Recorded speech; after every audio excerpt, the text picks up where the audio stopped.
Muy buenas tardes, bienvenidas, bienvenides, bienvenidos a un evento más en el marco de la Semana del 8M, organizada por la Comisión de Equidad de la Facultad de Ciencias. Les damos la más cordial bienvenida. Muchísimas gracias por acompañarnos hoy lunes 9 de marzo y tenemos una invitada muy especial, una profesora de la Facultad de Ciencias, que el día de hoy nos acompaña con una ponencia titulada Síndrome de la impostora o efecto Matilda cuando el problema no está solo en tu cabeza.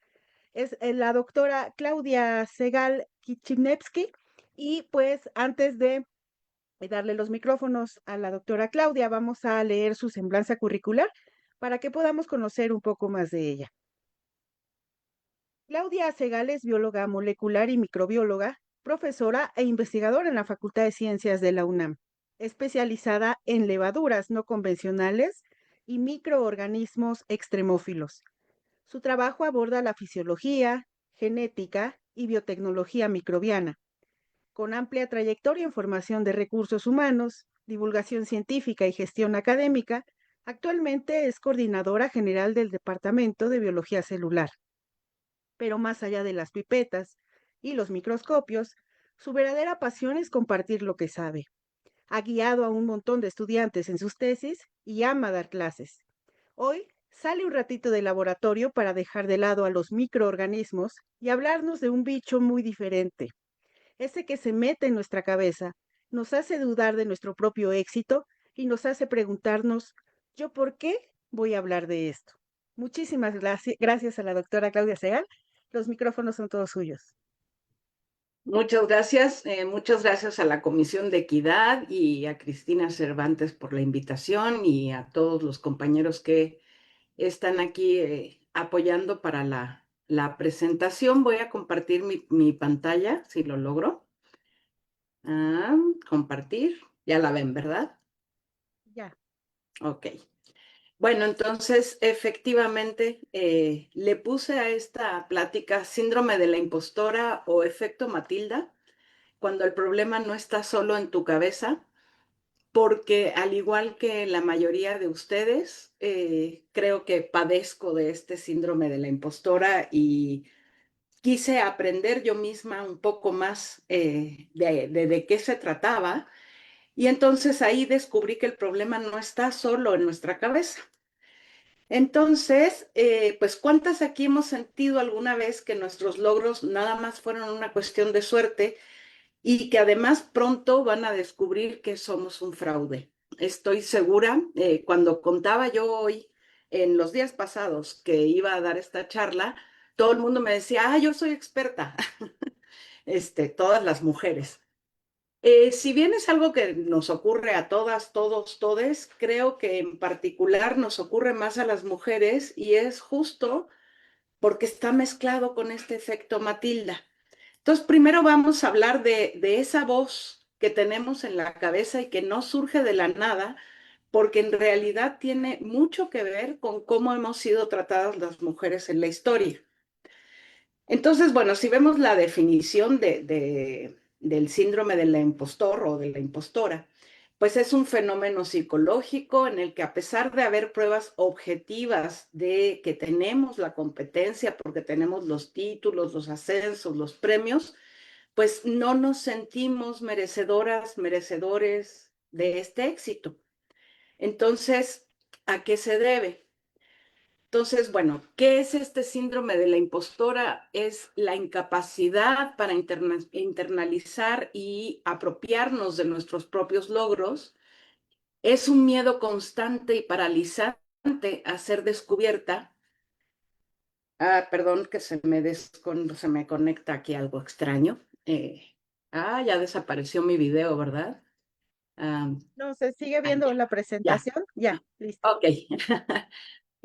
Es una tendencia a decir, no, no, bueno, me salió bien, pero porque tuve mucha suerte, o bien porque pues alguien me echó la mano, puso mi nombre, ¿no? Y pues esto crea un ciclo de ansiedad y que además se basa en que solemos ser extremadamente perfeccionistas. Tiene que salir perfecto, lo tengo que hacer bien, lo voy a hacer bien porque es una cuestión de suerte y además porque voy a trabajar mucho, intento. ¿no? Entonces hay un ciclo aquí en ser una impostora, ¿no? El detonante es que alguien nos invita a dar una charla sobre el síndrome de la impostora, por ejemplo, ¿no? Y entonces, primero te entra una ansiedad. ¿Cómo voy a hablar yo de eso si de eso ni sé, ¿no? Lo vivo, pero no lo sé. Entonces, el mecanismo de defensa es así, de entrar a una cosa de ansiedad, de hablar de algo que ni sabes, ¿no? Y entonces dedicarte a averiguar todo lo que puedes, entrar a todas las páginas web que hablan de el síndrome de la impostora. Yo tengo en este momento 80 páginas abiertas en mi navegador, pero también me he dedicado a una procrastinación frenética, como dice aquí en la imagen, que le agradezco mucho a Gemini que me la hizo, porque efectivamente, o sea, yo leía, pero la verdad es que la presentación la terminé hoy, ¿no? Y entonces, bueno, probablemente, no sé si vaya a ser el caso porque estoy poniendo de ejemplo esta presentación en particular, pero al final una tiene éxito, ¿no? Y todo el mundo te elogia y te dice, ah, qué bien, qué padre lo que preparaste, no, exitoso, no sé qué. Y pues después queda una cosa de que fue falso, de que no es cierto, de que no es talento, sino que fue que me esforcé un chorro o que tuve suerte y que todos van a descubrir que en realidad pues soy una impostora, ¿no? Y siempre tengo esa sensación, ¿no? Y entonces luego pues aumenta mi duda interna, ¿no? Refuerza mi síndrome de la impostora, ¿no? Pues es que como siempre me esforcé un chorro, lo pensé mucho, pero la verdad es que fue suerte que al final salió bien y se me refuerza esta idea de que soy un fraude en el fondo. Pero, ¿qué es el efecto Matilda? Bueno, si buscamos la definición, es un concepto que fue acuñado por la historiadora Margaret W. Rossiter y es un prejuicio sistemático contra el reconocimiento del trabajo de las mujeres. Y entonces ha sido una tendencia histórica atribuir todos los descubrimientos realizados por mujeres a los colegas masculinos.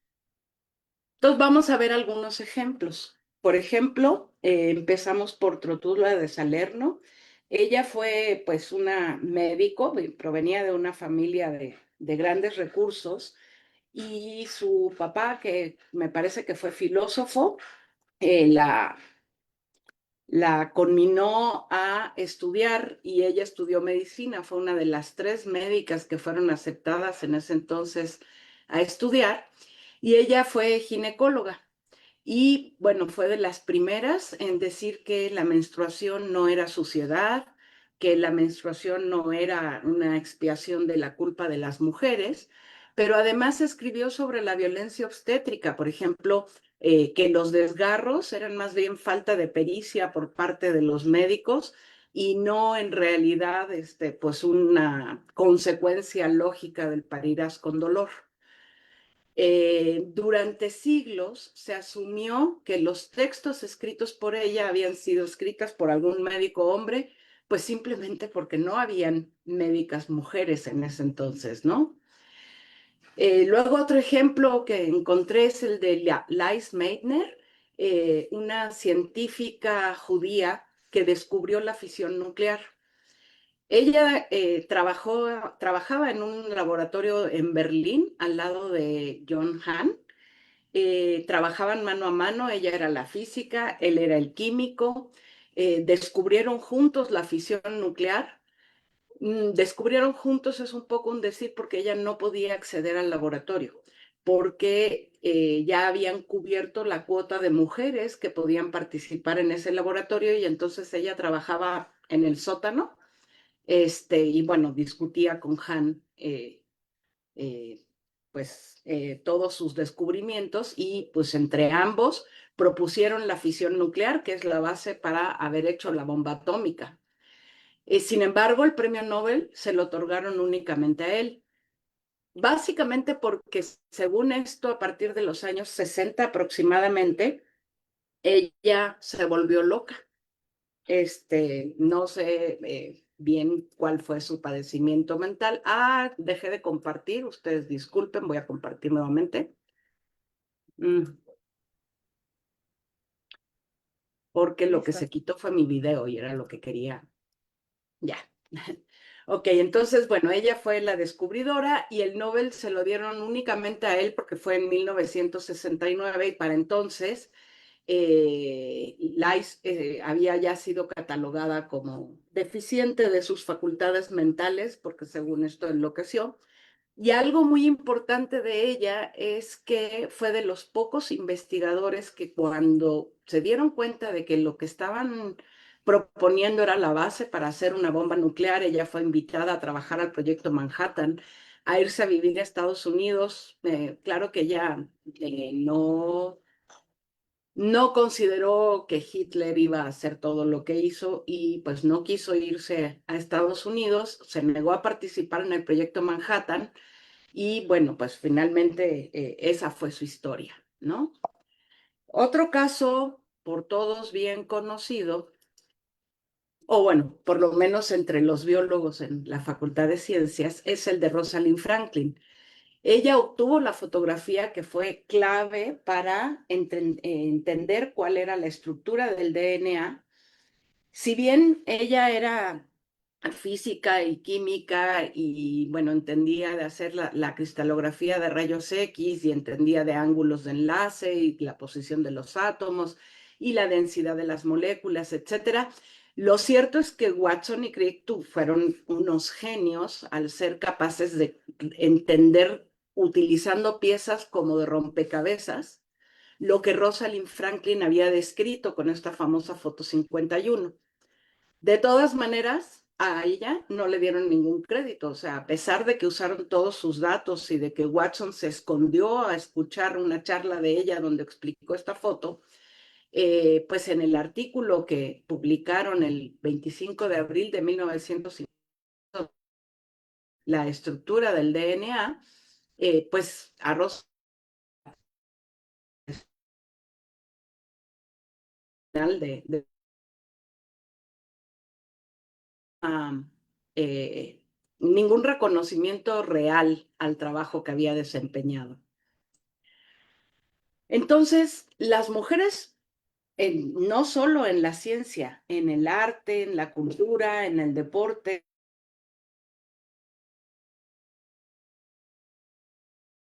ejemplos más recientes y en biología, por ejemplo, Nettie Stevens, que ella descubrió el sexo biológico, se dio cuenta de que el sexo biológico estaba determinado por los cromosomas X y Y, y sin embargo, este trabajo, por siglos, no, por un siglo, fue atribuido a Morgan, ¿no? Que es el padre de las moscas, de las Drosophila melanogaster. Entonces, pues ella fue acallada y su trabajo fue poco reconocido hasta, digamos, los últimos 10 años en el que el papel de las mujeres ha sido retomado. Otro ejemplo es el de Marta Chase, en el que, bueno, ella describió, miren, toda la historia que les dije de que a Lais no le dieron el premio Nobel, me confundí porque a quien no le dieron el premio Nobel, porque al final se supone que se volvió loca, es a Marta Chase. Marta Chase hizo el famoso experimento de la licuadora junto con Henry, lo malo es que se me tapa mi pantalla, junto con Henry Hershey, y a Hershey fue a quien le dieron en 1969 el premio Nobel porque Marta Chase estaba loca. Ellos fueron juntos quienes describieron finalmente que el material genético era el DNA, o sea, estaban los trabajos de Griffith y de Avery que ponían antecedente. Sin embargo, hasta esa época se pensaba que el material genético, bueno, el ácido desoxirribonucleico actuaría únicamente como soporte para la gran variabilidad genética que estaría determinada por las proteínas. Y ellos fueron los que demostraron que no, que efectivamente era el ácido desoxirribonucleico el que tenía la capacidad, el que poseía la propiedad transformante, ¿no? Y que podía alterar la información genética de otro organismo. Como les digo, finalmente el Nobel solo se lo dieron a él porque ella ya estaba loca. En el caso de Lais, puedo decir que ella, bueno, se negó a participar en el proyecto Manhattan. A su compañero le dieron en algún momento varios reconocimientos y a ella le daban copias, o sea, le daban la medalla de premio, no me acuerdo exactamente de qué era el premio, y a ella le daban una copia de esa medalla y ella se negó a recogerlas, ¿no? El otro ejemplo que les traigo es el de Charlotte Auerbach, que fue la que se dio cuenta de que habían agentes químicos que pueden inducir mutaciones. Entonces, ella fue la pionera en lo que hoy conocemos como toxicología genética y fue la primera en darse cuenta de que pues no solo se dependía del material genético, sino que también el ambiente y sobre todo los agentes estresores en el ambiente podían provocar cáncer.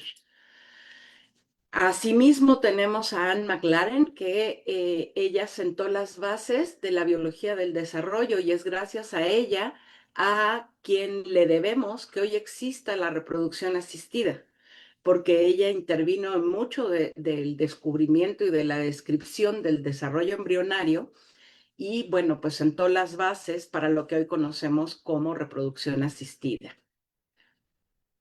Entonces, el síndrome de la impostora no es nada más falta de autoestima, ¿no? O sea, esa es la cosa, que no es que yo sea insegura, sino que es una respuesta lógica a un entorno que ha tendido a invisibilizar a las mujeres a lo largo de la historia.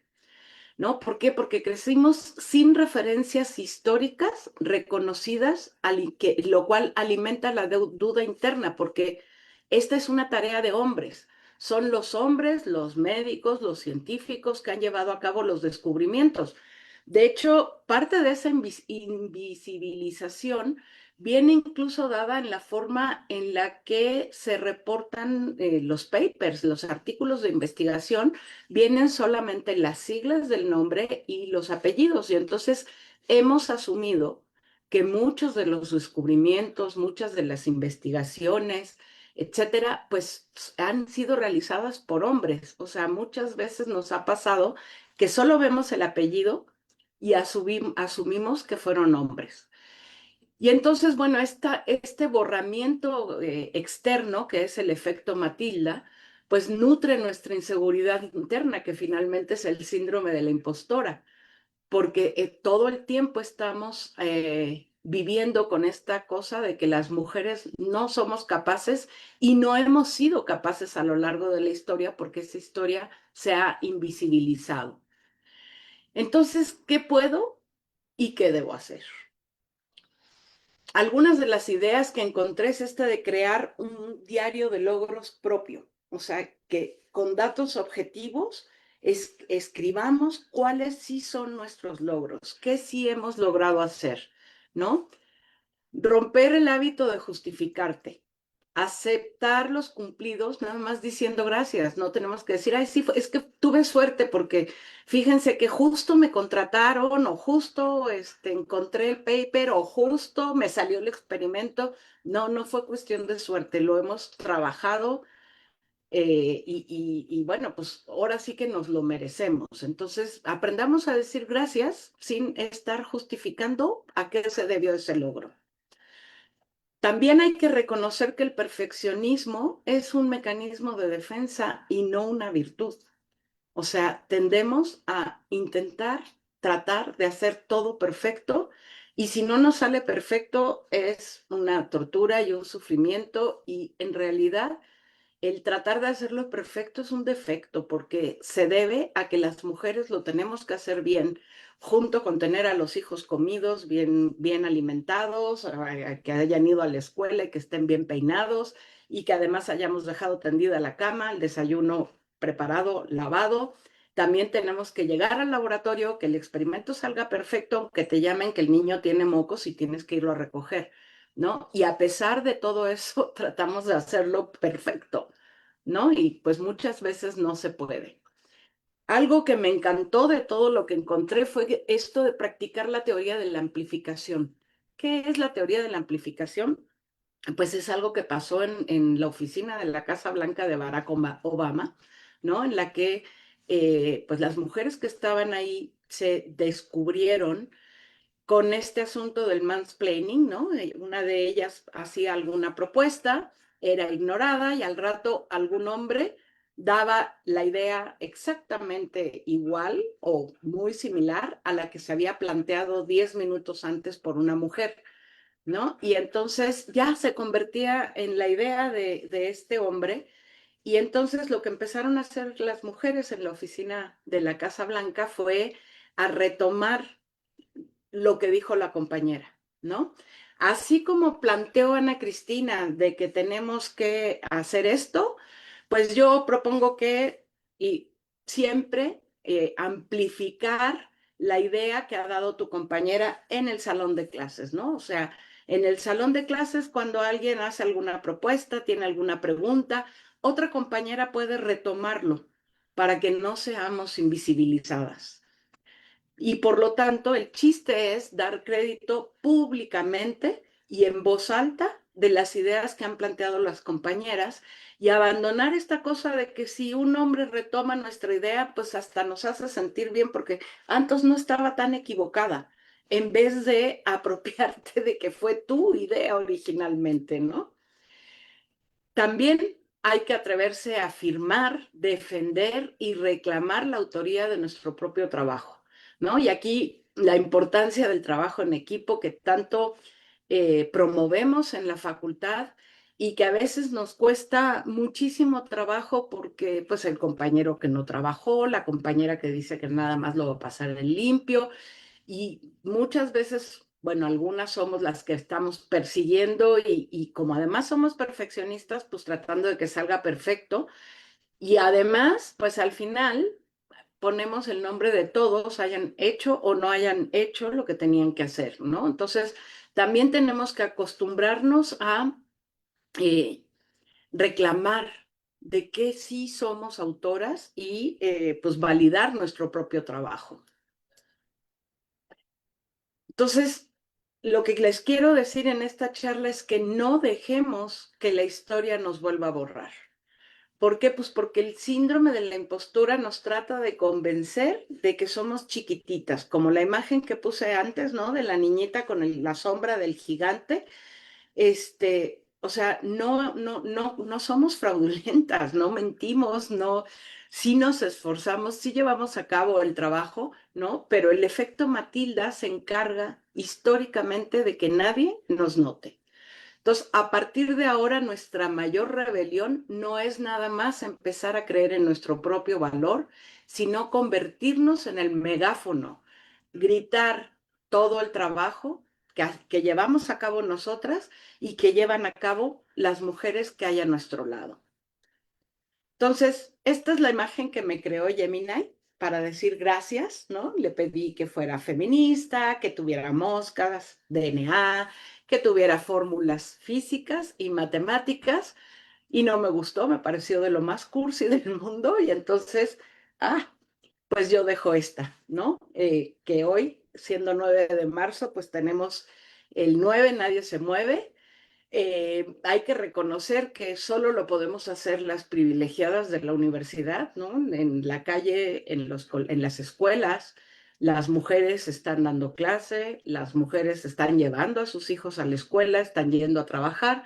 Esto es algo que el 9 de marzo de 2020 fue maravilloso, ¿no? Alrededor del 30% de las mujeres, al menos en esta ciudad, no trabajaron y se calculó que hubo pérdidas millonarias, pero desde entonces, pues es un privilegio que solo tenemos las universitarias y que tal vez tenemos que retomar porque las mujeres representamos una parte muy importante de la fuerza de trabajo en este país y en el mundo y pues es una forma de buscar reconocimiento. Y sería todo. Muchas gracias por su atención. Muchas gracias, doctora Claudia. La verdad es que nos da muchísimas reflexiones bien importantes y que nos sirven a todas las mujeres en estas áreas, porque creo que todas hemos pasado justamente por este tren de pensamientos, estas emociones y esta inseguridad, ¿no? Que nos compartía. Muchas gracias. Y hay preguntas, ya tenemos preguntas. ¿Dejo de Y, compartir? sí, sí, sí, Sí, está ¿no? bien. Sí, sí, Ya. hay varias. ¿Quiere que vaya una por una? ¿Quiere que pase dos, tres? Pues de una en, bueno, si se puede de una en una, mejor. Bueno, pregunta Rodrigo André, de Queer Fuentes. ¿De qué manera se puede cambiar la percepción actual del impacto que tienen las mujeres en la ciencia, tecnología, ingeniería y en las matemáticas? ¿De qué manera se puede cambiar la percepción? La Pues percepción. yo creo que haciendo, visibilizando, que es a lo que nos hemos dedicado en los últimos años, ¿no? A buscar esta visibilización y por eso podemos hacer este repaso histórico que digo, fue muy limitado y que podríamos hacerlo en arte, en ciencia, en cine, en música, en lo que quieras, porque este fenómeno, o sea, esta cosa de que detrás de todo hombre siempre hay una gran mujer, pues es una forma de romantizar que las mujeres hemos trabajado a la par, ¿no? No es que estemos limpiándole la popó al señor que es el gran creador, ¿no? O sea, incluso las ideas de Marx habían sido previamente planteadas, nada más que en lugar de levantar la voz por la clase obrera, habían dicho las primeras feministas del siglo antepasado, levantar la voz por las mujeres, ¿no? Y la fuerza revolucionaria de las mujeres. Muchas gracias, doctora. Le preguntan también Santiago Coria. Hola, Claudia. Buenas tardes. Aprovecho para hacer dos preguntas. ¿Qué estrategias le han ayudado a seguir confiando en su trabajo, a pesar de esa sensación del síndrome de la impostora? Y la siguiente dice, ¿y considera que todas las personas atraviesan por ese síndrome por lo menos una vez? Híjole, ¿cómo le hago yo? Pues nada más es seguir adelante, ¿no? O sea, yo creo que padezco el síndrome de la impostora de manera constitutiva, pero pues ni modo, hay que seguir adelante y hay veces que sí digo, ay, bueno, pues esto sí lo hice bien, ¿no? Y no sea que no sea cuestión de suerte, sino sí producto del trabajo, sí hay veces que lo logro reconocer. Ahora me preguntas que si todas las personas atraviesan por este síndrome, yo creo que la diferencia es que las mujeres, debido a esta invisibilización, prácticamente convivimos con el síndrome de la impostora de manera más permanente, ¿no? Pero creo que también los hombres y las diversidades, todos, todas, todas, debemos de tenerlo alguna vez, ¿no? Y sí, lo he visto en colegas, ¿no? En algún compañero alguna vez lo he visto dudar de sí mismo, me ha sorprendido, ¿no? Y es así como, ay, también tú puedes ser inseguro, ¿no?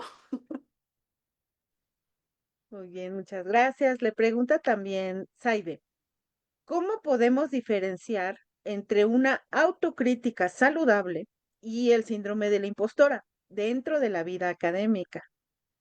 Sí, yo creo que esa está dificilísima, esa pregunta de contestar, porque me parece que a veces nos pasamos en la autocrítica, ¿no? Entonces, a lo mejor esa es una medida.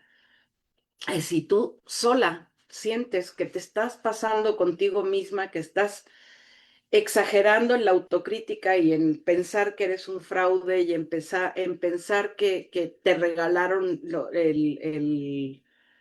lo que has obtenido y los logros, pues yo creo que en ese momento tienes que decir, no, esto ya no es una autocrítica sana. Este, y creo que sí, la línea debe de ser muy delgada. Eh, porque también nos criaron con esa cosa de la autocrítica que pasa nuevamente al perfeccionismo, ¿no? Tenemos que ser perfectas. Y entonces la autocrítica pues lleva a ese perfeccionismo que mucho daño nos hace. Muchas gracias. Pregunta Nancy, ¿Cree que si disminuye el efecto Matilda, es decir, se empiezan a reconocer logros tanto pasados como nuevos que han tenido las mujeres en cualquier campo, disminuya consigo también los casos de síndrome de la impostora? Y Yo tiene creo que una es... segunda. Ah, Ajá, ok. No, no, si quieres léeme la segunda. ¿sí? ¿Cómo se puede reconocer cuando el perfeccionismo está siendo un obstáculo en el camino en lugar de un apoyo? Se parece al anterior. Sí. Ok, bueno, en la primera yo creo que sí. O sea, por ejemplo, ya hay muchas revistas indexadas en las que ponen el nombre y el apellido, ¿no? Y aunque las citas sean nada más con el apellido, el simple hecho de que te enteres de que la persona que hizo un descubrimiento, que describió al bicho con el que estás trabajando, que descubrió, propuso la metodología que estás utilizando, fue una mujer, al ver su nombre en el paper, creo que eso ya da un poco de visibilidad al trabajo de las científicas. Me parece que el dar esta visibilidad, claro que va a disminuir el efecto Matilda, porque entonces ya nos podemos enfocar a trabajar con nuestro síndrome de la impostora sin tener la carga de invisibilidad que ha dado el efecto Matilda, ¿no? Entonces creo que sí, efectivamente, el reducir la invisibilidad, perdón, se me apaga, no soy yo, lo hace sola el Zoom, ya, el simple hecho de darle su lugar al trabajo de todas las mujeres actuales y del pasado, creo que van a reducir con mucho este efecto Matilda y por lo tanto nos van a permitir trabajar sobre el síndrome de la impostora. Y yo creo que va a ser similar a tener el síndrome del impostor, alguna inseguridad en la vida, por supuesto, es absolutamente lógico, ¿no? Pero muchas veces, sobre todo las chicas, viven o vivimos con la inseguridad, ¿no? La inseguridad me refiero a la propia, porque además está la inseguridad en las calles, ¿no? Pero no, es otra inseguridad. Y en cuanto a separar perfeccionismo, es que con lo que estuve leyendo para dar esta charla, me di cuenta de que el perfeccionismo es un lastre. Es un lastre. O sea, más bien lo que tenemos que abandonar es la idea de hacer todo perfecto. Nadie logra hacer todo perfecto y nosotras creo que invertimos demasiada emoción, demasiado tiempo, demasiada energía en tratar de hacerlo perfecto y al final no lo logramos. Entonces, aparentemente, más que ser apoyo, es un lastre el perfeccionismo. Ujú. Y por aquí también le preguntan, ¿ha cambiado la forma en que se reconocen las contribuciones de las científicas en los últimos años? ¿O siguen existiendo las mismas barreras estructurales? ¿Cómo ve este No, panorama? bueno, yo, además de que ya está parcialmente contestado en que, por ejemplo, en muchas revistas, no en todas, en otras muchas siguen apareciendo los apellidos y el nombre en siglas. Además de que en otros idiomas, pues yo no sé si Lin, Lan, Lun, Chu son nombres de hombre o de mujer, ¿no? Pues depende también mucho del idioma, pero también se ha flexibilizado, no, está horrible. No, no es flexibilizado, pero ya no ocurren estas cosas como le ocurrió a Lais, que no podía subir al laboratorio porque ya estaba cubierta la cuota de mujeres, ¿no? O como le ocurrió a Rosalind Franklin, que no podía ir al pub donde discutían Watson Crick con Donoway y con Wilkins y con todos los demás, porque eran lugares única y exclusivamente para hombres. ¿No? O también ha cambiado, por ejemplo, creo que ya es poco permisivo o casi nunca ocurre que en un hospital le digan señorita o linda a la doctora y no le digan doctora, ¿no? Como ocurría antes, aunque a mí me ha pasado. Recientemente estuvimos en una charla, ¿no? Y a la hora de la presentación dijeron, bueno, y entonces Nancy, Saide, Carla, Ana Cristina y el doctor Santiago Coria van a dar la conferencia, ¿no? Y o sea, van a estar en este conversatorio y, o sea, todas las demás también éramos doctoras y sin embargo, pues no se usó nuestro grado. No importa, yo no necesito que me anden diciendo doctora por todo el camino, pero sí se hace esa clara diferencia, ¿no? El doctor fulano de tal, la señorita, la linda, ¿no? Entonces, siguen siendo barreras estructurales, sigue existiendo este problema, pero creo que tenemos leyes, normas, etcétera, que pues si algún día se logran implementar realmente en la vida cotidiana, están bien. O sea, sí, las instituciones han hecho grandes esfuerzos por lograr adaptarnos a una igualdad que en la vida cotidiana no existe porque traemos problemas de educación, problemas estructurales desde casa, desde la sociedad, desde todos lados que han ralentizado estos cambios, ¿no? Pues muchísimas gracias, doctora Claudia. La verdad es que le agradecemos muchísimo las reflexiones, se quedan aquí también en el repositorio para que quienes a lo mejor ahorita no pudieron ver esta interesante charla, pues puedan verla más adelante. Muchísimas gracias a nombre de la Comisión de Equidad por su valiosa participación y también les invitamos, recuerden que los eventos van a ser todavía esta semana hasta el día 13 de marzo, entonces 10, 11, 12 y 13 de marzo vamos a tener más eventos, conferencias, charlas para que nos acompañen. Y pues gracias, doctora Claudia Segal, nos vemos muy pronto. Muchas gracias a ustedes, muchas gracias por la invitación y bueno, hoy 9 nadie se mueve, excepto las privilegiadas. Muchísimas gracias y que tengan muy Gracias. linda tarde. Nos vemos pronto. Adiós.